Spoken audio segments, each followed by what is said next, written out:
So today's topic is why all of those books, the podcasts, the classes, everything that you've done for the last 9 months, basically, like you're consuming birth and you're getting ready to birth your baby. You might be 31 weeks, you might be 35 weeks, you might be 37 weeks, but now it's really starting to get real for you. And you're starting to freak out again. And you're wondering to yourself, I don't understand this. Why am I suddenly freaking out when I was so confident at the beginning of my pregnancy? I was so confident in the second trimester. But the further I get to the end, suddenly I'm not so confident anymore. Suddenly I'm freaking out. Suddenly I'm worried if I'm going to be able to handle the pain. I'm maybe worried that I'm going to go past my due date and I'm going to be induced, or I'm going to have another C-section or my first C-section, and I'm really freaking out. What's going on? Well, the thing is that knowledge is not everything. A lot of birth educators, they say that knowledge is power. And while this is one of my components of my 5-pillar system, you do need to have the right education. Because if you don't understand how your body actually works, then you're going to start to fall into the natural birth traps and believe the scare tactics that the medical system puts on you. But that's not the only piece. What's really going on is simple. At the beginning of your pregnancy, you saw your care provider at 10 weeks, or maybe it was even 12 weeks.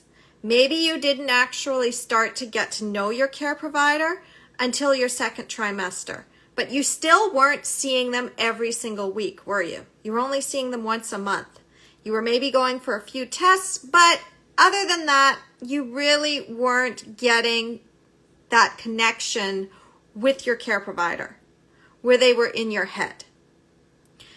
There's a saying that you are the average of the 5 people that you spend the most time around, and I talk about this in my book, Your Empowered Birth, under the right support.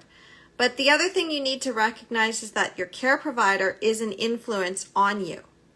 So at the end of your pregnancy, what's happening? Well, you're going for more tests, especially if you've also been labeled high risk as an older mom of over 35. They tend to want you to do more ultrasounds, more non-stress tests. They want to see you more often. You may be seeing them for other reasons as well.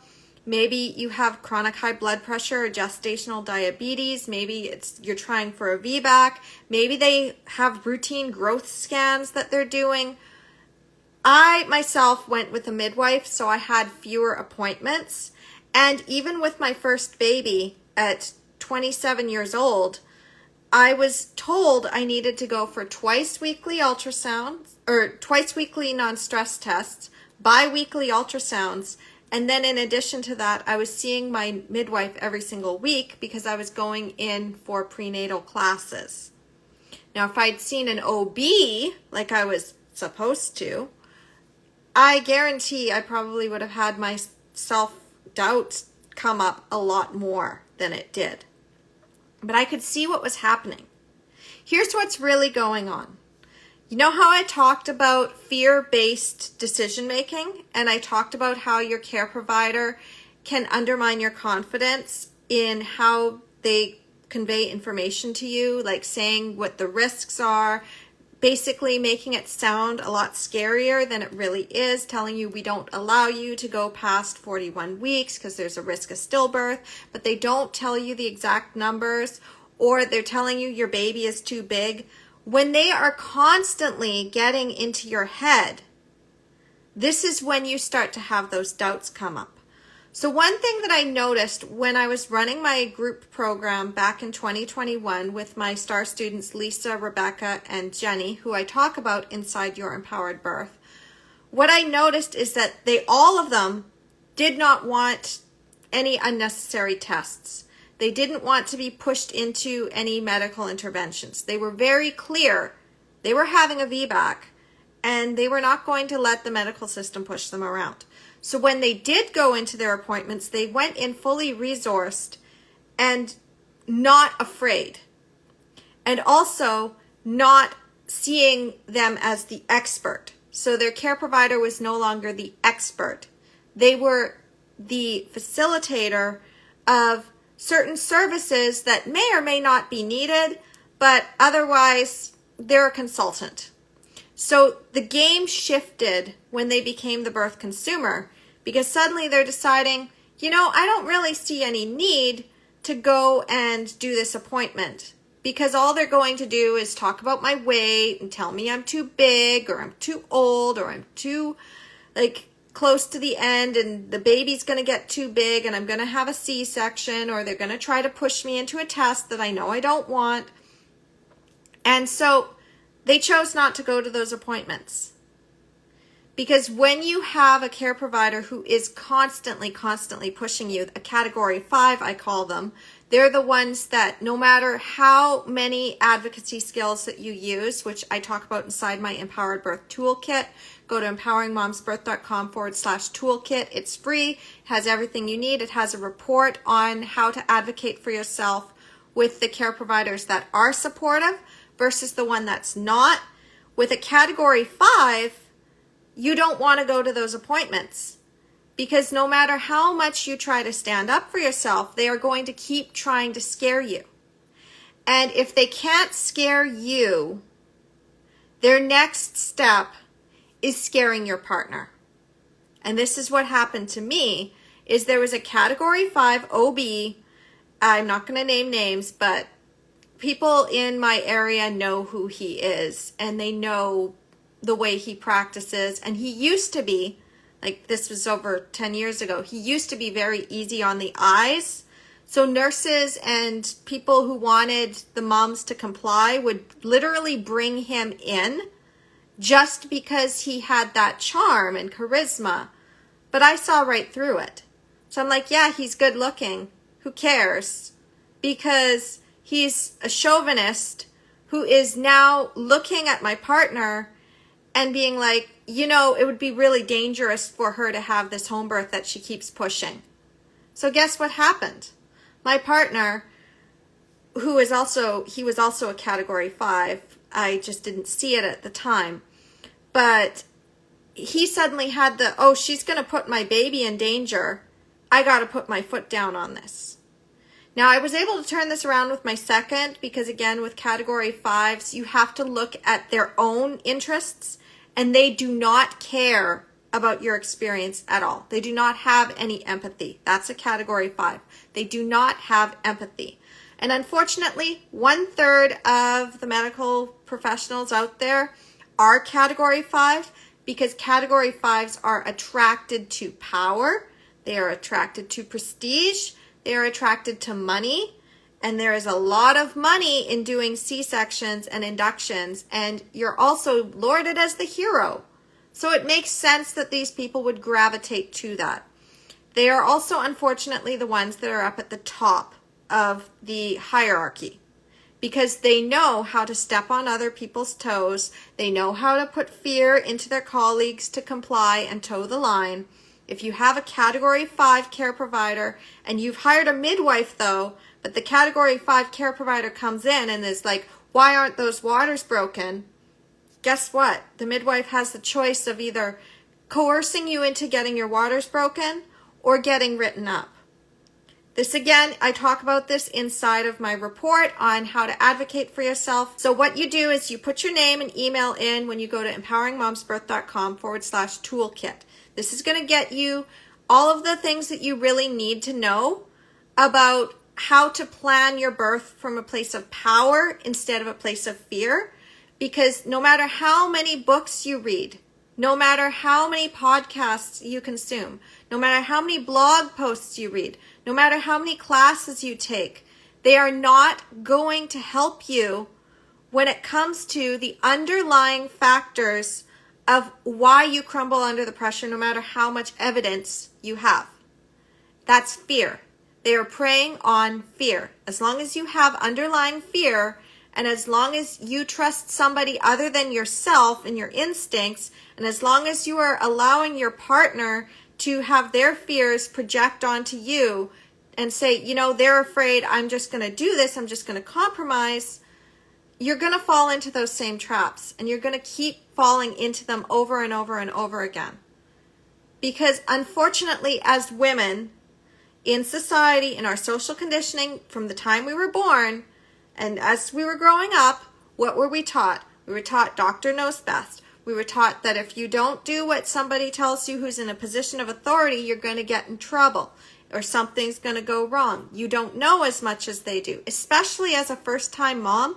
But even if you've already had one or more traumatic birth experiences, you already have that data that's skewed telling you that your body doesn't work, that it's broken and defective. And again, I talk about this inside my book, Your Empowered Birth, which is available on Amazon.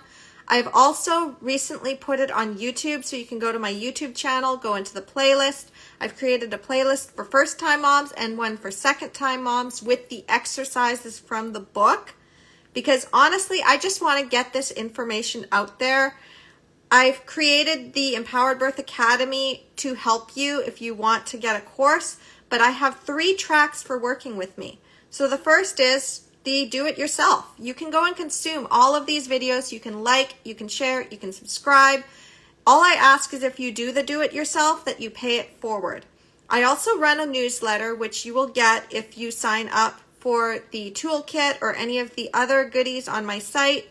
If you go and get on that newsletter, I share more tips. I tell you more updates and insights on how to have a true natural birth experience in the medical system so that you don't fall into this trap, this overwhelm of trying to get all this information from the books, the podcasts. While I said it's good information, and there's so many books that I can recommend to you, if you're just doing that and you're not seeing the underlying fear, you're not understanding the communication skills, the advocacy skills, the context, and what kind of category your care provider or your partner falls into, you're not going to be able to address their underlying fears. And then they're going to project that onto you. So unfortunately, this is something I just saw in a mom group where a mom was saying, I was really, really confident. I did not want an induction. And I was with my partner at this appointment, and the care provider, he just keeps pushing this induction. He keeps saying, well, you know, you need to have an induction. And I said, no, thank you. I said, no, thank you 3 times, but he kept doing it. And then he said, well, you know, this is going to, like, you could have a stillbirth. And he said it in front of my partner, and now my partner's afraid. And then he kind of manipulated me into agreeing to schedule an induction for 41 weeks instead of 40 weeks because he says that the stillbirth rate is higher. But now I'm home again, and I don't want this induction. But I'm also starting to doubt myself, even though I have all this information. So then she goes into this mom group, and she's just asking for more information and reassurance, when really what she needs to do is sit down with her partner and get him back on board. Because when you are in labor or when you are in those appointments, you need your partner to be on your side. So what I do with the Empowered Birth Method is we aim for a true natural birth experience, and then we recognize that the medical system is backup. Now, Rachel Reed talks about this inside her book, Reclaiming Childbirth as a Rite of Passage. She says that we've evolved to the point now where we have the medical system. It can help us when birth is going in a way that we don't want it to, and we want to mitigate any risks. And at the same time, we can also recognize that our bodies work and that most of the time it's going to work fine. So we can take our hands off of our birth experience. We can say, you know what, I'm just going to let it flow. And if there's a problem, we do have medical backup now. This is not back in the days when if you didn't have anybody around, you die. We can call in that medical help. So I'm not anti-medical system. I'm not anti-interventions. I just don't think that we need to have interventions in our birth as the default. And right now, our maternity care system, our birth culture, it's all about the default setting being medical birth and natural birth being a fringe thing that you can maybe possibly have when we need to flip that around. But you can't flip it around with just education, because we've already tried that. We've tried that for over 20 years. Ina May's Guide to Childbirth is like the standard book that moms recommend when it comes to natural birth. Rachel Reed's is a little bit newer, so not everybody knows about, but it's starting to circulate out there. There are other really amazing books that I have poured over, and they have really good information. And at the same time, they did not help me when it came time for me to advocate for myself. I could see how the system was chipping away at my confidence. I could see how they were manipulating my partner. And I didn't know my rights. And if I had known my rights, I could have said, you know what? I'm staying home. But instead, I had to go into the medical system and deal with all of that stress and have to fight and beg and compromise. And I did get my natural birth. And it almost didn't happen. And then the second time, I'm like, you know what? I'm going to reclaim my birth. And again, I talk about this in my book, Your Empowered Birth, which, as I said, is available on Amazon. It's also on YouTube. You go and check the playlist. But the best method that I found is that when you custom create and consciously create your birth plan at the beginning of your pregnancy, and you hire your care provider, and you watch and see how they interact with you, are they chipping away at your confidence, or are they taking their hands off and just letting you do what you want to do without trying to control it? Because when I hired my care provider the next time, my midwives, they were very clear on their role, which was give me the services that I want, don't push anything on me that I don't want, recommend and suggest things, and also not be attached to me actually doing it. So they had to have no agenda. Tell me what your limitations are, because I'm a birth advocate and I understand your limitations, and I'm also hanging out with you once a month inside of a birth worker support group, so I'm really getting your stories. And tell me what's really going on behind the curtain, so that when you have to say something by the book, I can find the loophole. And that's what I did. I found the loophole. We all need to find those loopholes, but you can't find the loophole until you get out of your fear and you're strongly advocating and you recognize you are your own best expert. So again, if you want that guide on how to advocate for yourself, there's also a guide on how to make decisions. There's also a guide on the natural birth traps. There's a few things that are also inside the Your Empowered Birth extras on my website. But I really wanted to make sure that this toolkit would be useful for you, whether you work with me further or not. If you want to do it yourself, then there is the do-it-yourself path. The only thing that I ask in return is that you pay it forward. If you found this valuable, please like, share, subscribe, follow all of my social media channels. I have Facebook, I have Instagram, and I have YouTube. If you follow that and you tell people about where to get your empowered birth, you tell them about the toolkit, you follow the newsletter, you get that message out there, that is worth it to me to give you all of this information.